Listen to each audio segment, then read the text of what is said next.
Hello from winter. Most of us in Western Canada need no introduction. It's been in the minus 30 degree range for a few weeks, but this week it feels like spring, hovering around freezing with a light snow. I feel like I could be in a t-shirt almost. Maybe you've felt the same relief over the last few days. I want to welcome you to our online gathering for Sunday, January 16th, 2022. The first of a few weeks where we'll focus on the season of winter. Winter has so much wisdom to teach us, whether it's the endurance and courage to persevere through the frigid temperatures, or it's the spiritual winter we experience in our lives at times. Times of dryness or seeming lifelessness.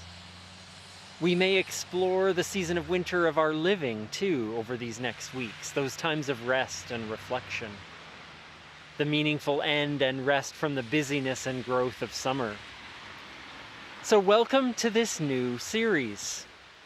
As we embrace either our love or our tolerance of winter, let's agree that there's nothing we can do about it. It's here. We might as well accept it as the reality of now and do what we can with it.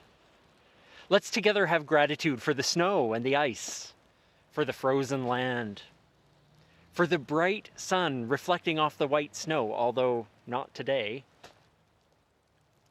for the ruts, the brown sugar sandy streets, the fresh blankets and the cotton batting covered trees. So for many Indigenous traditions, winter is the white north, the place of giving back, of healing. We give honor to this Treaty 6 land of the Cree and the Métis people and so many other tribes. For you at home, wherever you happen to be, you too can have a moment of gratitude for the land, wherever you find yourselves. And for the Indigenous people who call it home, yesterday, today, and tomorrow, as we commit toward the walk of truth and reconciliation.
Inside on this warm morning, welcome you again and invite us to light our candles, the candles of community that keep us connected, that help remind us that we are one community, even though we're joining from many different homes in many different places. So I light this candle here for the three of us. Many thanks to Katie, who offers us music on the piano this morning, and to Noah in the booth. There's a lot of empty space in the room this morning, and we know that your wishes and your strength and heart in this community, knowing that you are there, fills this space and helps to warm us this morning. So I invite you to light your candle at home as a way to feel connected, and we do the same right here.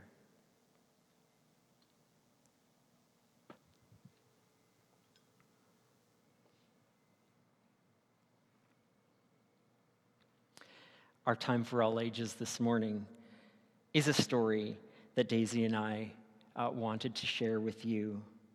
A story about winter, and a story that helps us see the many sides of anything, really, as we open our eyes to the season we're in. Here's our story for the morning. A Day So Gray by Marie Lamba and Aaliyah Marley. This day is so gray. No, it isn't. It's deep, soft brown and shining blue and silver splashes on bright yellow. This field is blah brown. No, it isn't. It's dots of orange and vines of black, with sticks of licorice red and poofs of tan. Well, this snow is boring white. No, it isn't. It's lines of purple and squiggles of gray. It's gems of twinkling silver with stomps of green. Bad luck. That cat is black. She's not all black. She's also soft pads of pink and specks of white, and eyes glowing yellow-green. Plus, she's warm, and that's a good thing. So is this fire. The fire is orange. I don't like orange. It isn't just orange. It's flashes of red and yellow, and sizzling black logs and gray bits of smoke. Well, it is cozy. Yes it is. And so is this blue, green, red blanket. And so is the black, pink, white cat. And so is the brown, white, gray cocoa. And so is the purple and tangerine sunset. And we are cozy too, on this day that was so much more than gray.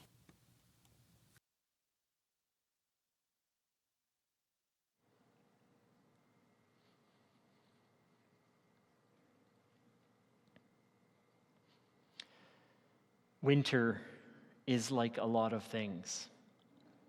Sometimes it isn't what it appears to be. It might look like a gray day until we look a little bit closer. It might seem boring until we stop and become truly aware of our surroundings. How beautiful to have a friend to help us see, to help us look deeper, to look harder, to look differently. We all need that in our lives. So I'm grateful for the wisdom of this story, that winter might be more than gray, blah brown, and boring white. And because winter can be so much more than that, and we all have different experiences of winter, I want to make an invitation to you. Not just part of our Time for All Ages, but part of our whole series going over the next few weeks. An invitation for you to participate. Maybe you'll share something with us over the next couple of weeks. It could be anything. It could be a picture. It could be a written few words. It could be a video story. We want you to share a particular winter experience you've had, or kind of what your thoughts and sentiments are about winter. Maybe it's a favorite winter pastime or something you cherish or dread about winter. Maybe you'll be bold and share some wisdom you've learned over the years from winters past and how it impacts how you live and experience winter today. We hope you'll share something like a winter picture of you or doing something in the winter season. All these ways are ways we can be community together as we share with one another and make these couple of weeks more interactive and help us to be connected with each other. So please think about winter for you, all the ways that you might contribute, and submit those to the address you see on your screen.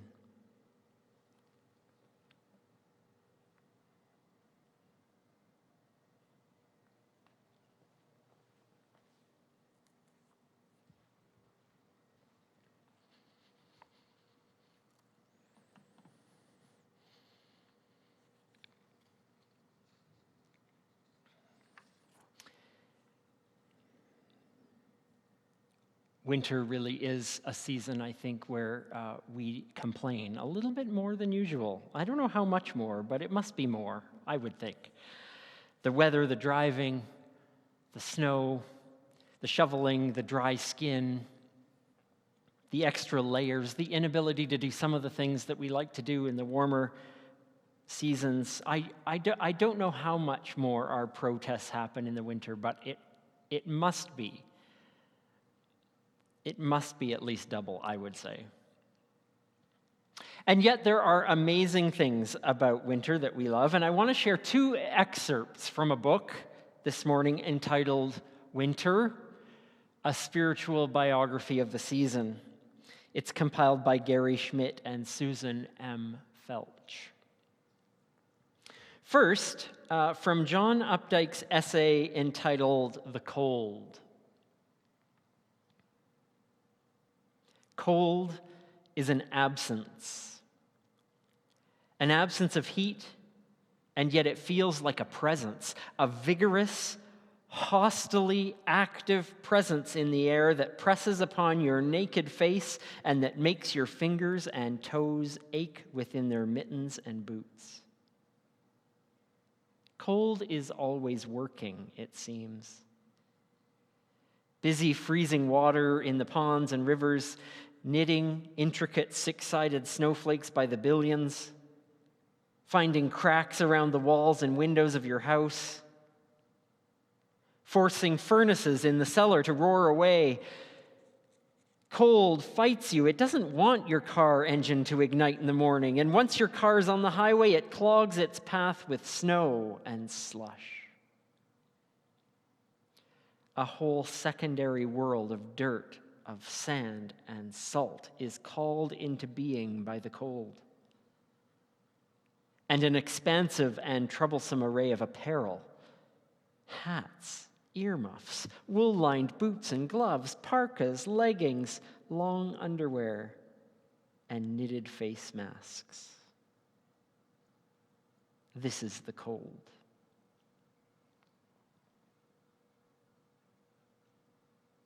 And because there's two sides to every story, I want to share with you another excerpt from that same book.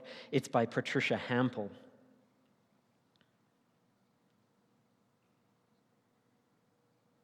The cold is our pride. The snow is our beauty.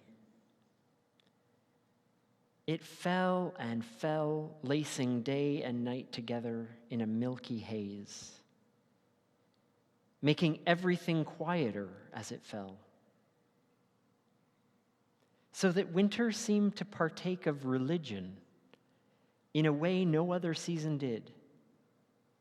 Hushed, solemn. It was snowing,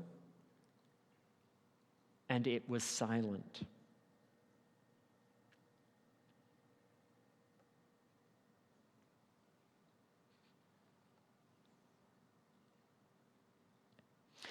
Perhaps we complain because we have certain expectations of ourselves. We continue to work and play through winter as though nothing has changed, as though we should have the same goal of productivity and movement, the same occupations and the same pursuits, carrying on consistently all year without interruption or change, as if we were robots. But the world changes. The seasons change. why should not our expectations and our activity change? There's a quiet humility about the earth in the winter months. The season is slow. It takes longer to dress for going out. One doesn't race down the street in our cars, at least not if we're smart. Even walking through snow or on icy paths is a slow journey of minding one's steps. And even though work continues, we crave to curl up under a blanket or catch up on reading or puzzles or clean a closet or do some other indoor project, to work differently or more slowly or at different hours. And why not? If the seasons change, why not us?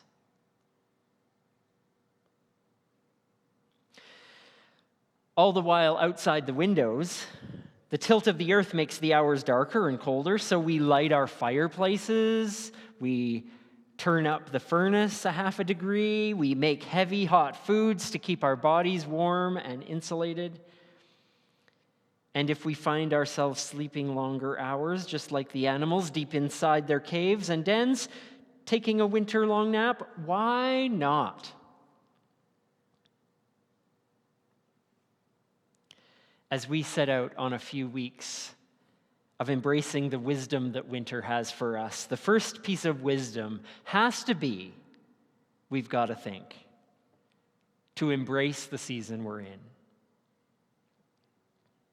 So there's maybe no more wisdom than that to share on this first week of the series, other than to try and embrace where we're at.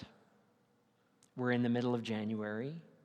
Most of us in Alberta or the Canadian prairies or somewhere that experiences a fairly cold winter.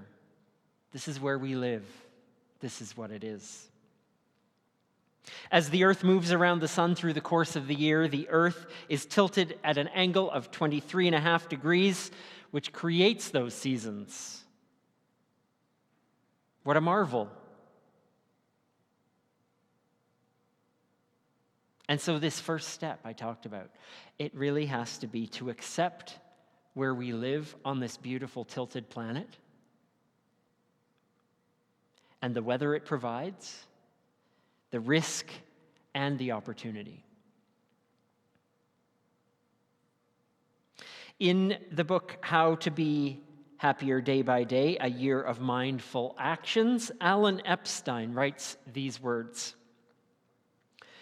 Look forward to the approach of strong or unusual weather. Well, Alan, we'll try. Look forward to the approach of strong or unusual weather. Instead of griping when the days turn foul, snow, sleet, freezing rain, cold temperatures, see them as an exciting adventure. As a time when nature reminds us that she exists.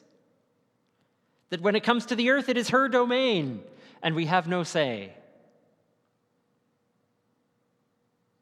Even as a severe cold spell comes, it can be the source of pleasure if we're prepared for it. If we act accordingly and bundle up against the cold and wind, all phenomena, including the cold, contribute to our experience of life.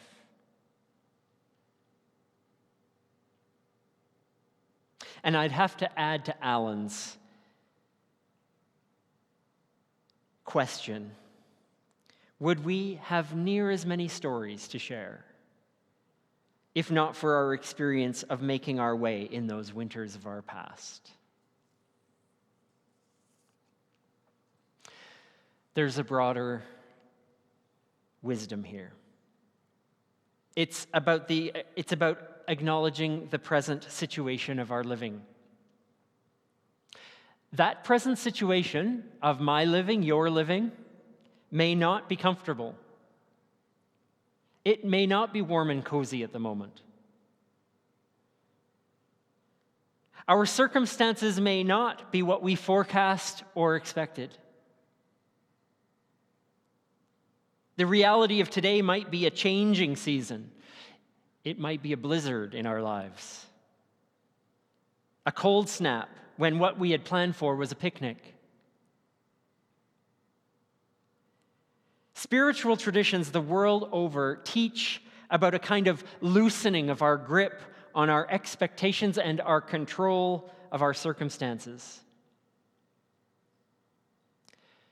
Which isn't to say that we don't have agency, that we don't have decisions to make and choices that impact our day and our tomorrow. But we start from a place of recognizing what the weather teaches us as a truth. Life happens. So observe what's happening to us. Our wisdom traditions teach us. Observe it. Notice our reactions to the reality around us. Notice what we can do and what we can't do.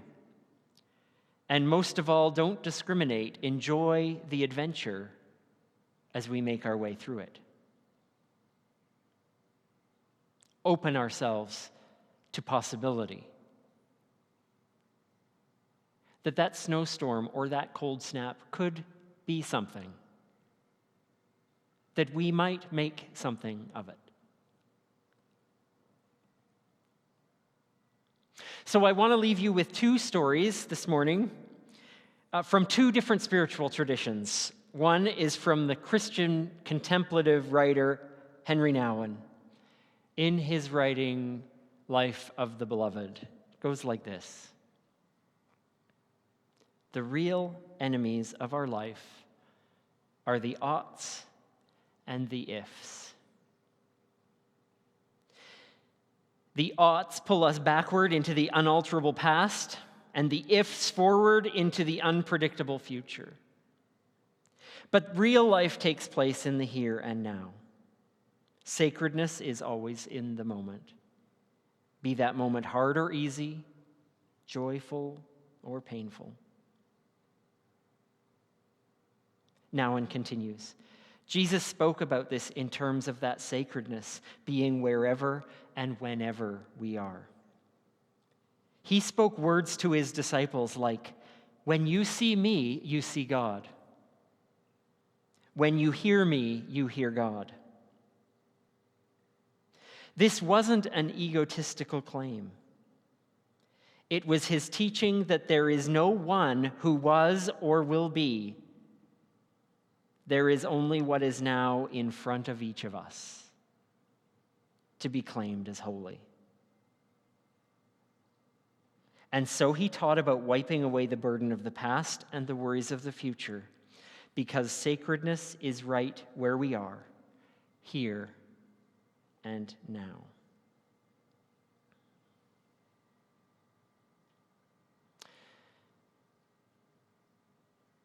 And a second story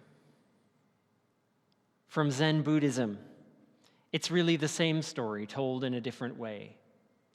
Listen to this. A warrior was captured by his enemies and thrown into prison. At night, he couldn't sleep, for he was convinced that he'd be tortured the next morning. Then the words of his master came to his mind. Tomorrow is not real. The only reality is now. And so the imprisoned warrior came to the present and fell asleep.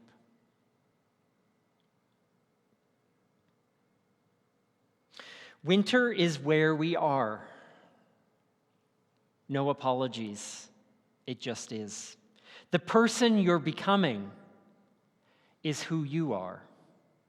No apologies. The circumstance before you is what is. No apologies. This is sacredness.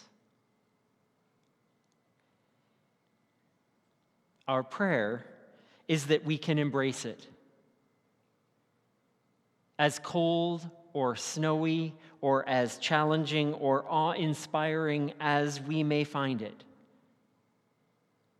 it is what is in front of us, in the here and now. And it is holy. It is sacred. It is all that is worthy.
And so we put words to our thoughts and seek to strengthen our intentions for living into this day and into this week and into this season.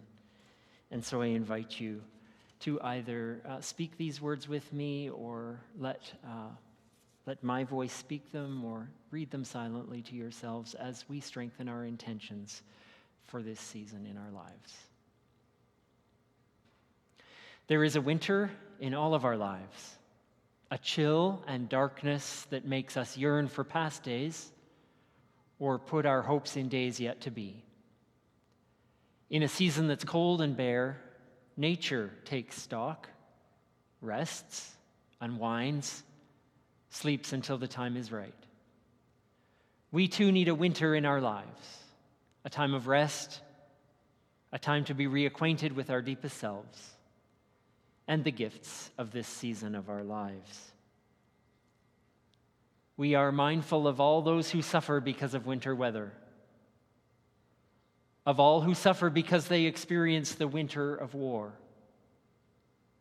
of all those who suffer the cold winds of oppression and violence. May all who suffer this day experience the compassion of their earth community and the relief of warmer days in their winter pain. Let's embrace this season, that we can draw strength from our roots, gather the energy to grow, and rise through the darkness.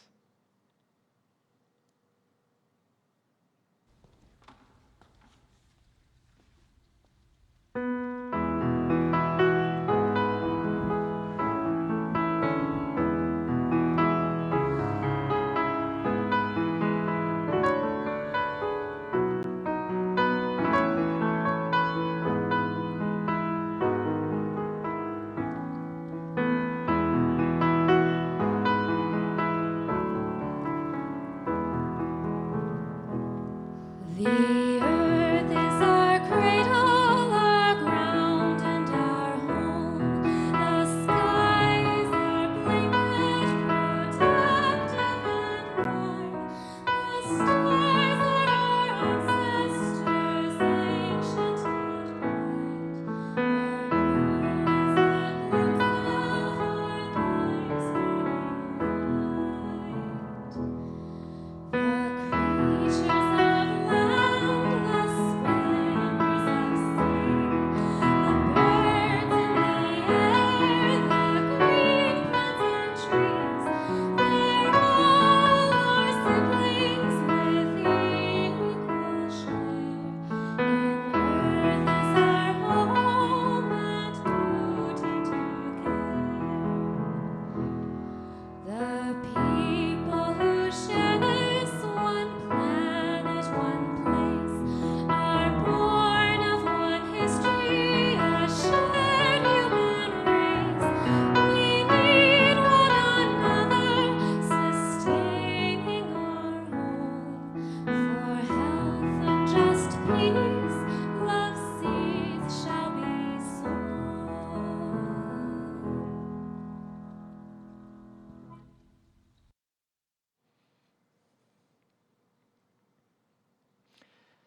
I'll share a few invitations with you.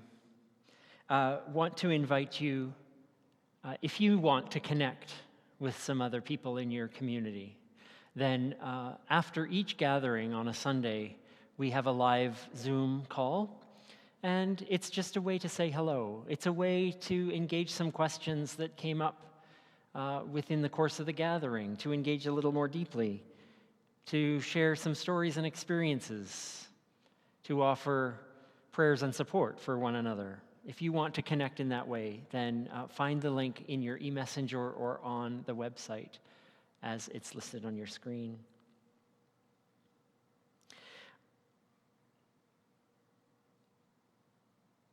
Zoe and Allison need no introduction. They are the two amazing people that run the Emberwood program, and they have an announcement for us this morning that speaks to our families.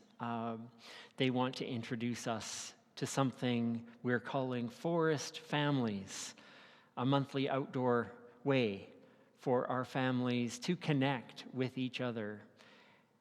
Why don't we hear from them directly? Hi everyone, it's Zoe and Allison here. We're really excited to share with you some new programming we have coming up for our families at SSUC in Emberwood for 2022.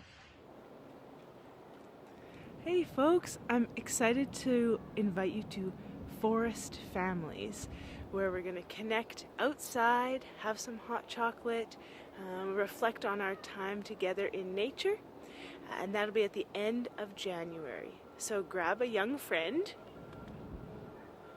They can be babies, they can be teens, anything in between, and come on out and we'll see you outside together. We hope to see all of our forest families out with us on Saturday, January 29th at Victoria Park here in Edmonton. You can head over to emberwood.ca/forestfamilies for more details or to register your family. See you soon.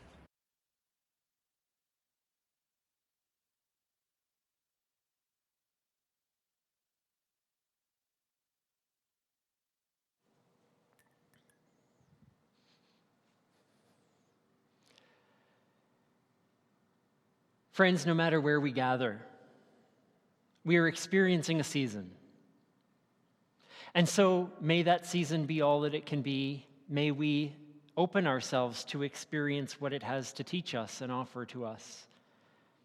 Even if that means we're looking at it out the window, even if that means we venture out just a little bit each day.